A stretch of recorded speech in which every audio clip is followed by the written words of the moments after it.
South Korea's economic recovery remains uncertain, with forecasts divided over the potential impact of U.S. tariffs.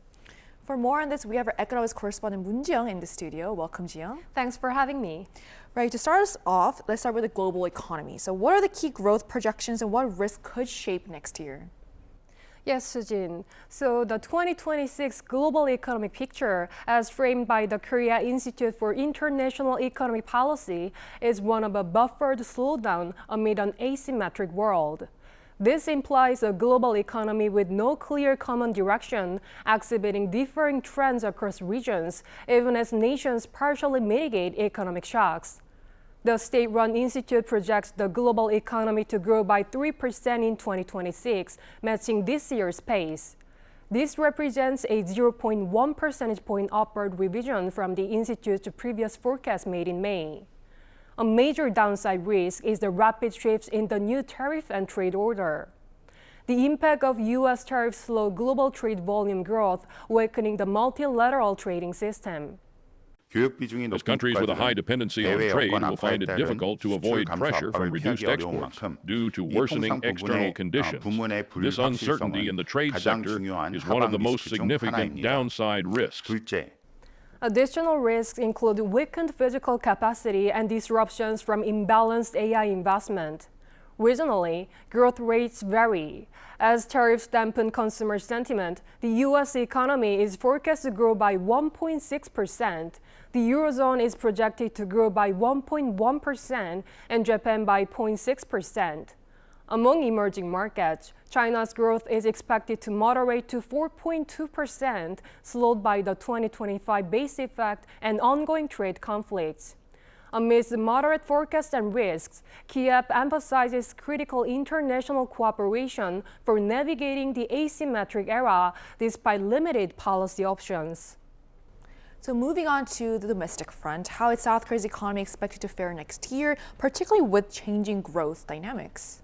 While the South Korean economy is expected to expand modestly at 1.8% next year, driven by domestic demand as U.S. tariffs take their toll on exports. This is according to the Korea Development Institute, which anticipates a significant shift in growth drivers from exports to domestic demand. The growth of exports may gradually decelerate as the impact of tariff hikes progressively spreads.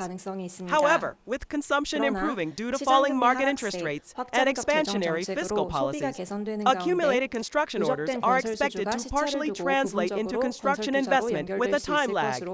Consequently, despite the slowdown in export growth, the economy is anticipated to see a moderate improvement, primarily driven by domestic demand.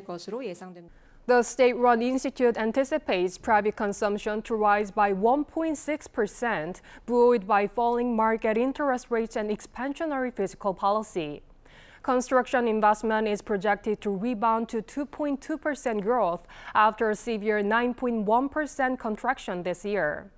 Despite this anticipated shift, KDI flags high trade uncertainty and a persistently high exchange rate as primary risks, potentially fueling inflation.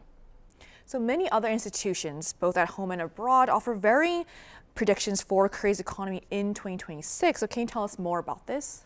Well, that's a crucial point. Indeed, the Korean economy is expected to see a moderate recovery next year, but Trump's tariff mean differing growth forecasts between different institutions. While there is a general expectation for recovery, potentially doubling this year's average growth rate, predictions still vary substantially. Major domestic and international institutions project Korea's economic growth rate for 2026 to be between 1.6% and 2.2%. At the more optimistic end, the OECD and major global investment banks project 2.2% growth. Their positive outlook is largely attributed to recent better-than-expected export performance. In the mid-range, both the KDI and the IMF present their respective forecasts. On the more conservative side, the Asian Development Bank and the Bank of Korea forecast 1.6% growth. This creates a 0.6 percentage point gap between the highest and lowest projections. The primary reason for this significant difference lies in how each institution evaluates the potential impact of U.S. tariffs. right now, especially because of the Trump administration, a lot of things are very unsure. So a lot of people are making some assumptions about what will happen next year, which may or may not become true. And that's making a wide dispersion of growth estimates for next year, more than what we usually see. However, a common consensus emerges amidst these varied forecasts and uncertainties. The recovery of domestic demand, suggesting internal economic engines will gradually pick up despite external volatility. All right, so we'll be keeping a close eye on the economy. Thank you so much for sharing your insight with us today, Jiyoung. Thank you for having me.